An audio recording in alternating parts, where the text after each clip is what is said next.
parents, faculty, teachers, and Dr. Ackerman. I'm so amazed that I didn't figure this out till now. The battle has always been about contracts and the Promise Academy. Always. On Tuesday, 23rd, 2005, the Philadelphia Inquirer posted a story.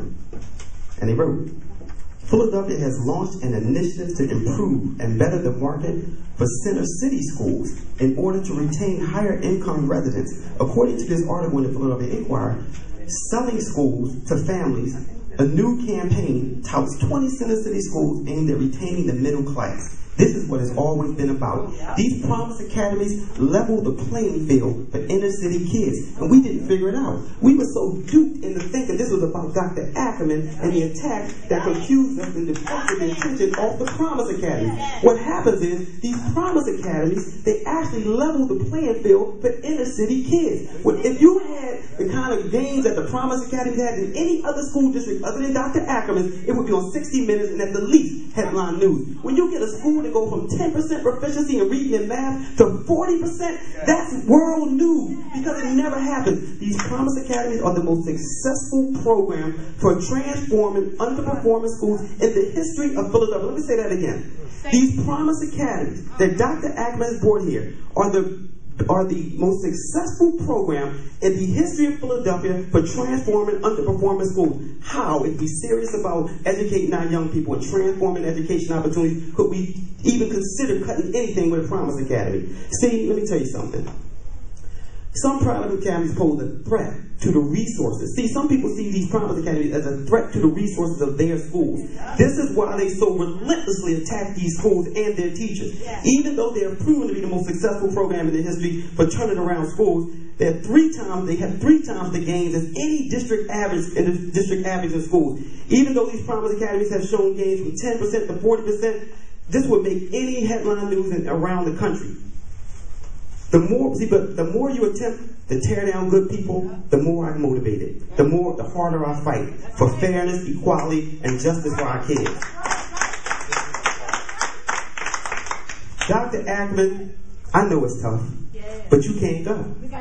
You can't go. If Reverend Jesse Jackson calls education the civil rights battle of our decade, you are my Rosa Parks. You can't go to the back. You can't let it go. You can't go alone. You can't get along. You can't go along just to get along. Unfortunately for you, Dr. Ackerman, but fortunately for the kids of Philadelphia, you got to stand here and take it. You got to stand here and take it, Dr. Ackerman, like the rest of the superheroes, like the rest of the heroines. You got to stand here and take it from them for us. Some accuse me of being on the payroll or ask me, how much are you getting in contracts?